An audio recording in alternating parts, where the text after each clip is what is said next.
here with Michael Bedar at the World Vegetarian Festival here. And he's going to be one of the featured speakers tomorrow at 2:45. And Michael, could you tell us what you're going to be talking about here? Definitely. First, I want to say what a privilege it is to speak with you, Shirley, for your longevity and how you inspire people for so many different reasons. And to answer your question, I'll be speaking on the intergenerational ways that we can pass on health.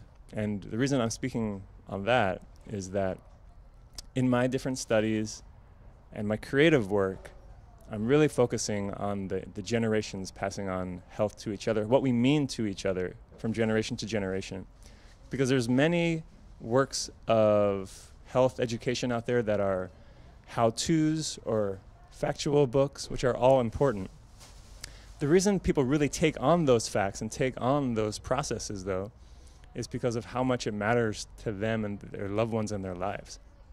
So actually, it's the narrative that we say. What's important to us is the people and places and animals we love, and the way we can pass on life, and from our elders to our youngsters. So a novel, it actually became clear to me, was the best way to convey all these things we might learn, which are wonderful facts and processes on healing.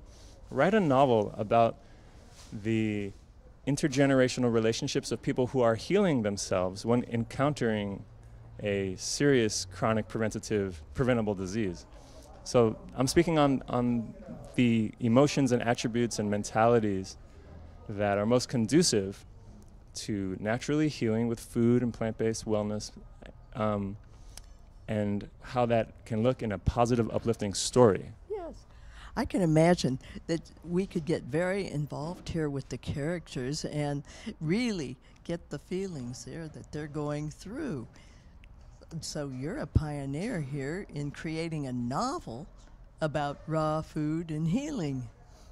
I think so, and I got to thank the person who first suggested that I take my thesis and write it as a parable, which was Mike Chait from Whole Health Warrior Company in Montana, actually. Oh.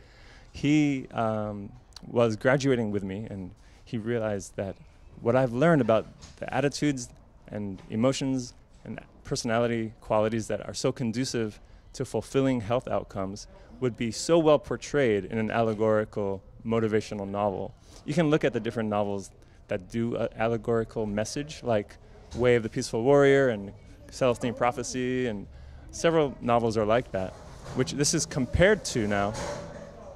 There's a sound. Okay, this is compared to that but it's relevant for the health world in particular.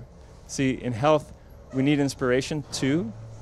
We really need a message that's wrapped up in a really engaging, fun, suspenseful, entertaining story that more people will relate to. They can read it on their commute and on their vacations and in bed. I can really imagine this. And who was the person that inspired you into raw foods? In 2002, I'd say the person was probably, regular creative people. I was drawn to an artistic community, and when I would bring up the topic of food or say we should meet together to collaborate, they would often say, let's eat raw foods together while we collaborate. So that was a meta message to me. Oh, I like their creativity because I like their life energy. And of course, I saw, the food was a part of that. This was in 2002, and then I started hearing the experts speak, and it all made sense to my mind on the left brain and the right brain. Wow, that sounds like you're balancing your background there in science and the brain together here. Yeah, I'm so blessed to be able to put my academics into practice in my life. I think that I used college as much as I would have loved to use it into a career of that looked conventional and particularly lucrative. Instead, I used my college career to learn about myself and our society and science, and then was drawn to something holistic and juicy and human.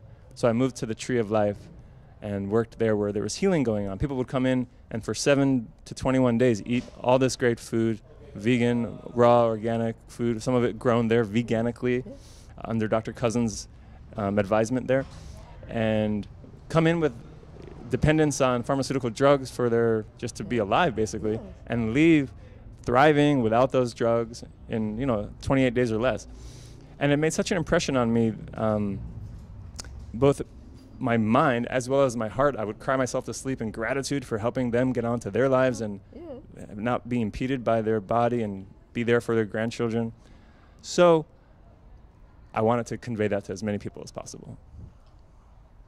Well, let's find out where we can find out more about you and your book, your website. ReadSweetHealing.com. It's like a verb. ReadSweetHealing.com. And I'll be speaking here too. Thank you so much, Michael. Oh, the big announcement. Oh, it's at ReadSweetHealing.com. It's both a paper book, an ebook, and an audiobook. Great. Thank you so much for all your sharing. Thank you, Shirley.